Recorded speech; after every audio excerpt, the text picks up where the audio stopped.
വിദേശകാര്യമന്ത്രി എസ് ജയശങ്കർ യുഎഇയിലേക്ക് 11, 12 തീയതികളിൽ യുഎഇ സന്ദർശിക്കും. നയതന്ത്ര ചർച്ചകൾക്കൊപ്പം വ്യാപാര ബന്ധം ശക്തമാക്കുന്നതും ചർച്ചയാകും. എസ് രഞ്ജിത്ത് നൽകും വിശദാംശങ്ങൾ. രഞ്ജിത്ത്, സന്ദർശന ലക്ഷ്യം എന്തൊക്കെയാണ്, ചർച്ചയാകുന്നത് എന്തൊക്കെ?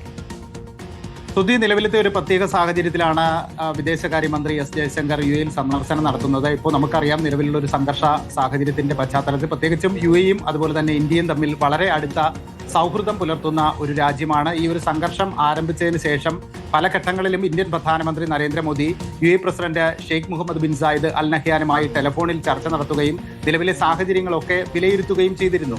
ഒപ്പം തന്നെ ഹോർമൂസ് കടലിടുക്ക് തുറക്കേണ്ടതിന്റെ ഒരു ആവശ്യകതയും ഇരുവരും തമ്മിലുള്ള സംഭാഷണങ്ങളിൽ ഇരുവരും ആവർത്തിച്ച് വ്യക്തമാക്കുകയും ചെയ്തിരുന്നു.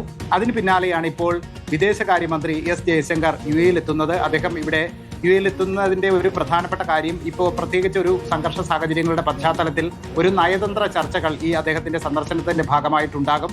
പ്രധാനമായും ഇവിടുത്തെ ലീഡേഴ്സുമായി അദ്ദേഹം കൂടിക്കാഴ്ചകൾ നടത്തും. നിലവിലത്തെ സാഹചര്യം സംബന്ധിച്ച് കൃത്യമായ വിലയിരുത്തലുകൾ നടത്തും. ഒപ്പം തന്നെ കഴിഞ്ഞ കുറേ നാളുകളായി ഈ ഹോർമൂസ് കടലിടുക്ക് അടഞ്ഞു കിടക്കുന്നത് മൂലം ഇരു രാജ്യങ്ങളും തമ്മിലുള്ള ഒരു വ്യാപാര ബന്ധത്തിൽ പ്രതിസന്ധി നേരിടുന്നുണ്ട്. അപ്പോൾ ആ സാഹചര്യങ്ങളിലൊക്കെ വളരെ വിശദമായി ചർച്ച ചെയ്യും. അതായത് ഈ നയതന്ത്ര കാര്യങ്ങൾക്കൊപ്പം മറ്റ് ഇരു രാജ്യങ്ങളും തമ്മിൽ നിലനിൽക്കുന്ന വ്യാപാര ബന്ധങ്ങളുമായി ബന്ധപ്പെട്ട കാര്യങ്ങളും ഈ വ്യാപാര ബന്ധങ്ങൾ കൂടുതൽ ശക്തമാക്കുന്നതുമായി ബന്ധപ്പെട്ട കാര്യങ്ങളും ചർച്ചയാകുമെന്നാണ് മനസ്സിലാക്കുന്നത്. 2 ദിവസങ്ങളിലാണ് ജയശങ്കർ യുഎഇയിൽ സന്ദർശനം നടത്തുന്നത്. 11, 12 തീയതികളിലാണ് വിദേശകാര്യമന്ത്രിയുടെ സന്ദർശനം നിശ്ചയിച്ചിരിക്കുന്നത്. ഓക്കെ, എസ് രഞ്ജിത്താണ് വിശദാംശങ്ങൾ നൽകിയത്.